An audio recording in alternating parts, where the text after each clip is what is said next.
automatização do voto reduziu as denúncias de fraudes a praticamente zero. A cada eleição, o TSE acrescenta novos mecanismos de segurança.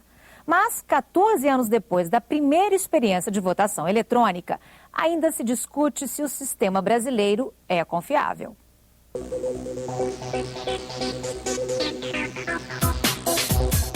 A urna eletrônica é inviolável?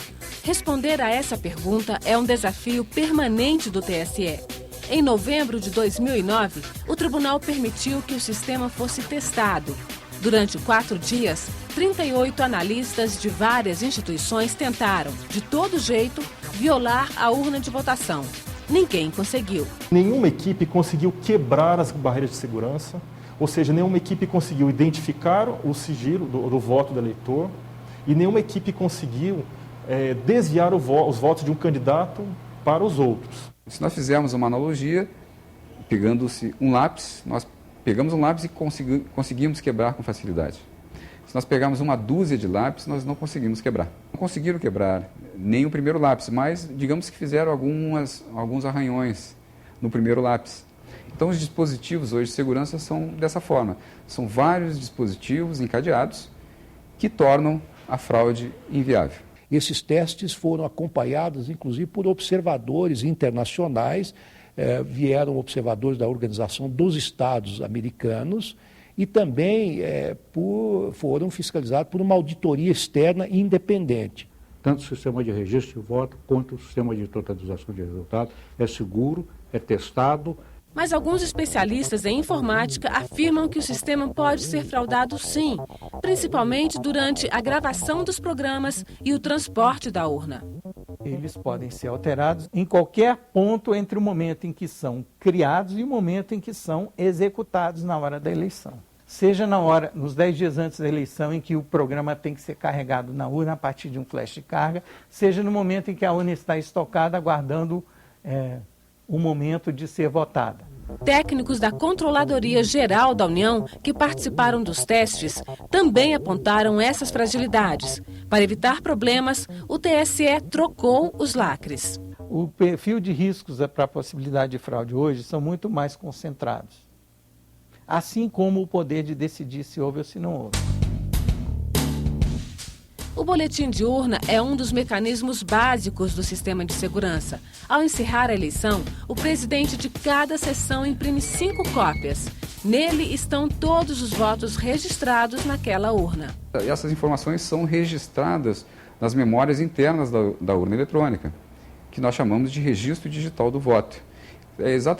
São as escolhas que são feitas pelo eleitor, os números escolhidos pelo eleitor são gravados em tabelas, em planilhas, onde esses dados são gravados aleatoriamente e permitem sim uma conferência, mas uma conferência automatizada, ao invés de se colocar pessoas manipulando papel. Uma via é afixada na porta da sessão, outra é entregue ao comitê interpartidário e 3 seguem para a junta eleitoral. Assim, qualquer pessoa pode conferir os votos computados na hora da apuração com os que saíram da sessão. Então, fecha-se um circuito. Primeiro, é possível externamente verificar qual é o software, se ele trabalha direitinho, e depois, no dia da votação, ou posteriormente, já que as urnas ficam lacradas, verificar se é exatamente o mesmo software. Então, é um circuito totalmente fechado. A única oportunidade seria essa, envolver talvez centenas de pessoas numa fraude, pessoas que vão parar, inclusive, até em ministro da corte, técnicos da área de TI, pessoas internas e externas do tribunal. Ou seja, é inviável. Em todas as eleições, nós conseguimos, quando tinha alguma dúvida, comprovar que não houve absolutamente nenhuma possibilidade de fraude, que estava tudo correto. Isso desde 1996 até a última eleição, agora em 2008. A urna em si é a parte mais simples do conjunto. A grande tecnologia está nos sistemas que a integram. Para ser utilizada, a máquina de votar recebe 3 programas. Uma carga com os nomes dos candidatos, um programa que permite a votação e um terceiro que computa os resultados.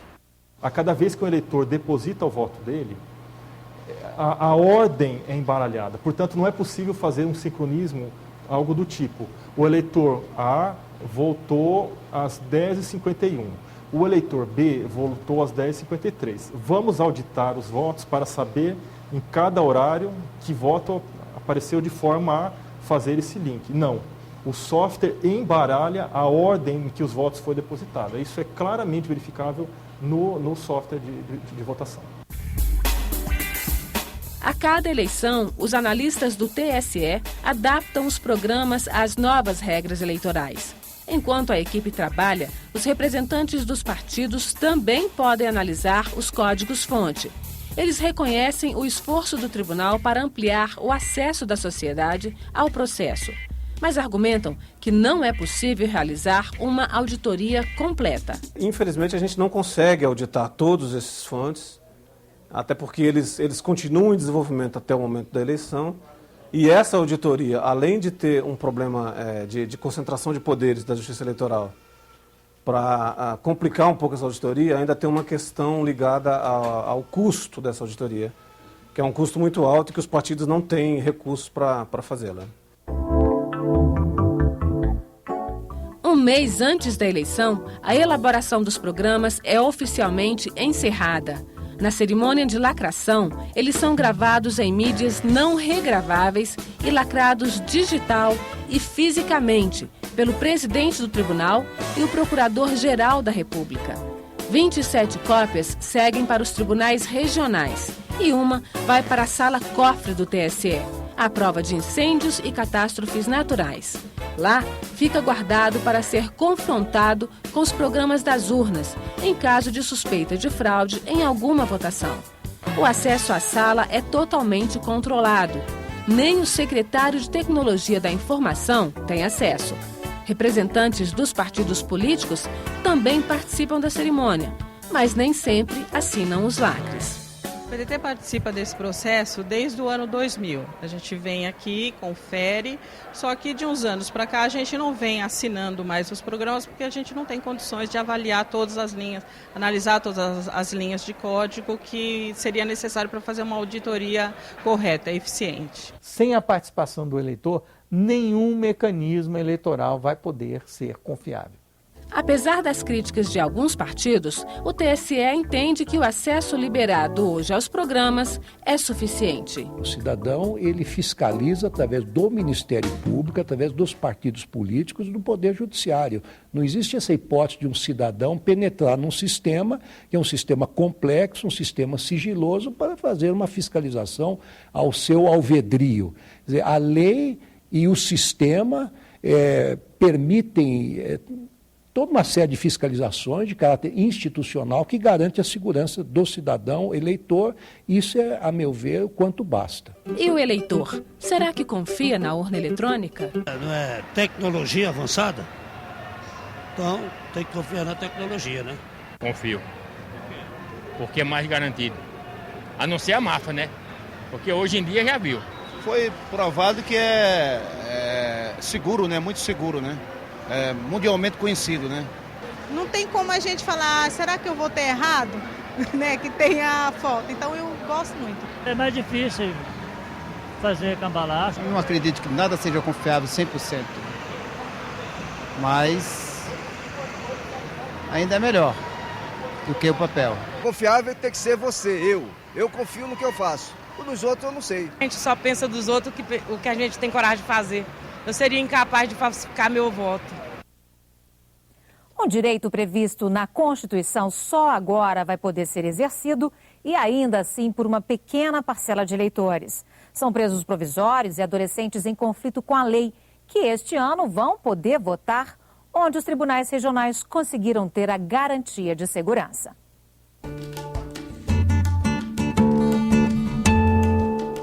Ele pode escolher aonde ir.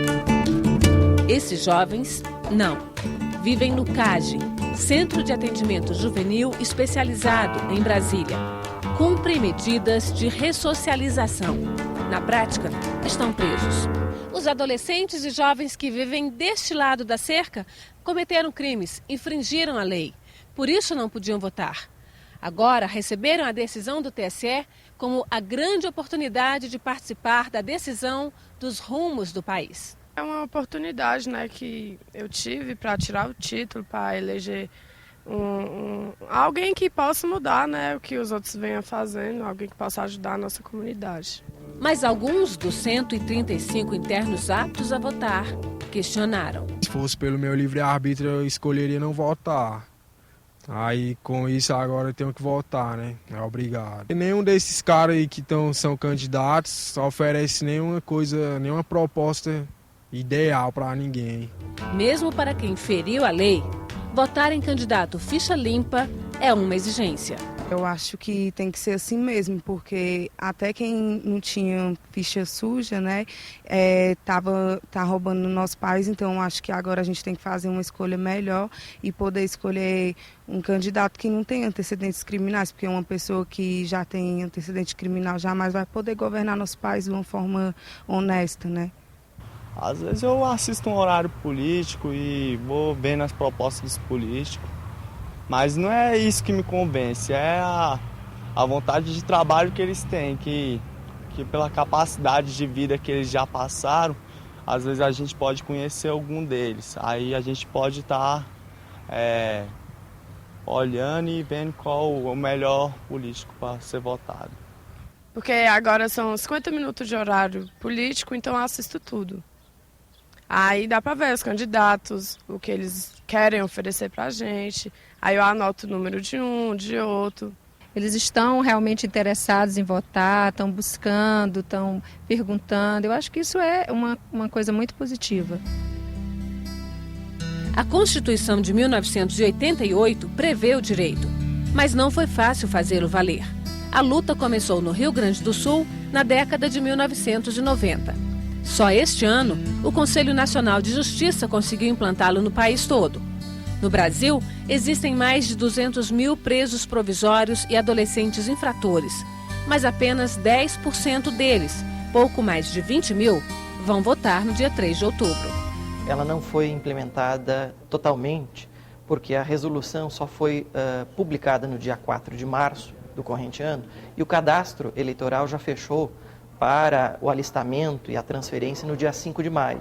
Então, inviabilizou a implantação em todo o país. Ao todo, 424 unidades prisionais e de internação de jovens terão sessões eleitorais. Apenas o estado de Goiás ficou fora do processo.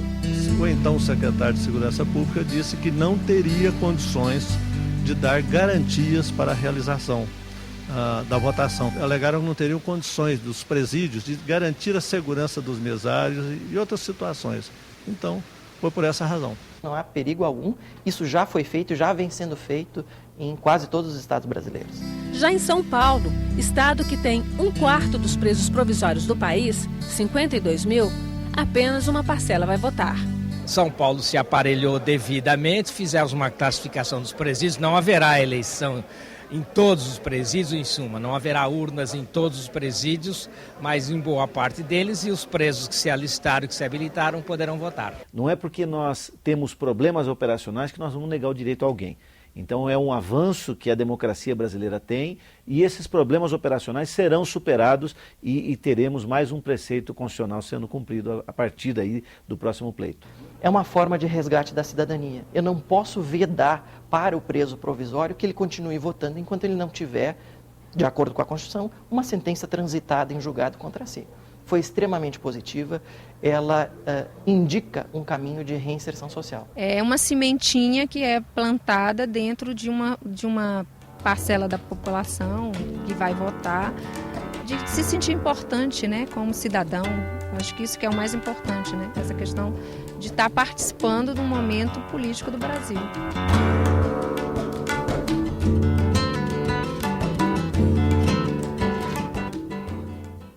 Como cobrir um território tão imenso e fazer eleitores das aldeias e povoados mais distantes exercerem o direito do voto?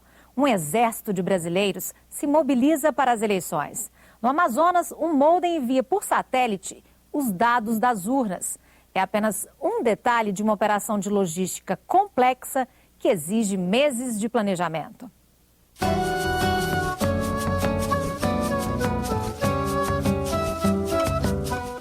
Uma verdadeira aventura para eleger o presidente da República, governadores, senadores, deputados federais, estaduais e distritais. é fazer com que tudo aconteça no tempo certo.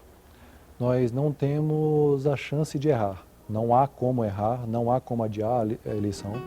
27 partidos políticos com mais de 22.500 candidatos, mais de 400 mil pontos de votação e 480 mil urnas em cidades, morros, vilas, campos e rios, espalhados em um país de 8,5 milhões de quilômetros quadrados. A organização é bem complexa, porque você sabe que o Amazonas, as nossas estradas são rios. Então, no mês de outubro, que é o período do dia da eleição, os rios estão mais ou menos secos.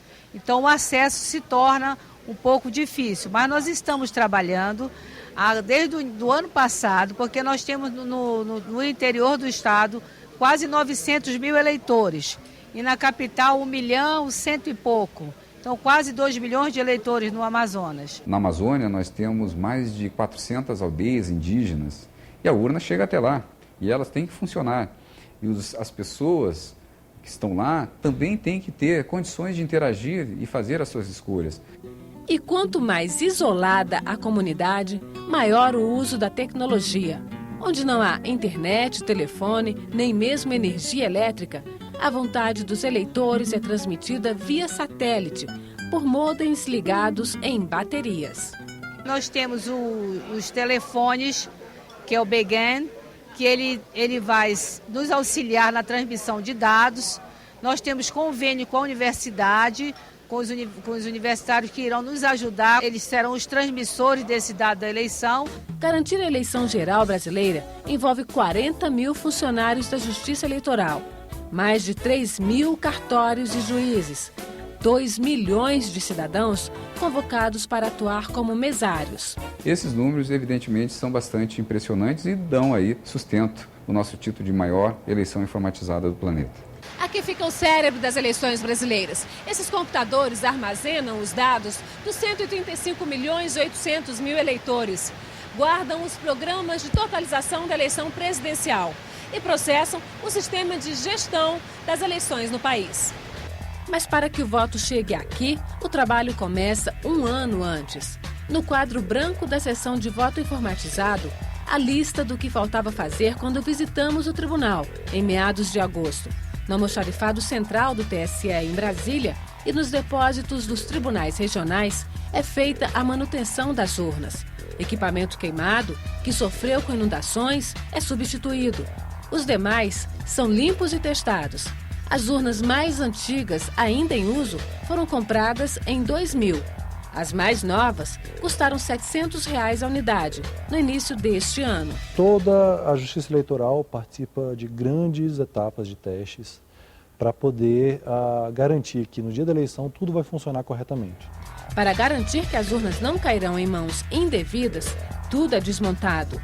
E na hora de jogar fora, o descarte segue padrões ecológicos. Da placa-mãe se aproveitam metais como ouro e platina. A fábrica reaproveita o material velho e o TSE ainda tem retorno. E ainda paga para a gente, absolutamente ecológica. Então há uma série de exigências para eles fazerem. Veja em instantes a polêmica em torno do voto impresso, o que deve mudar nas regras do jogo eleitoral, os impactos da lei da ficha limpa nas eleições deste ano. É daqui a pouco no Repórter Senado.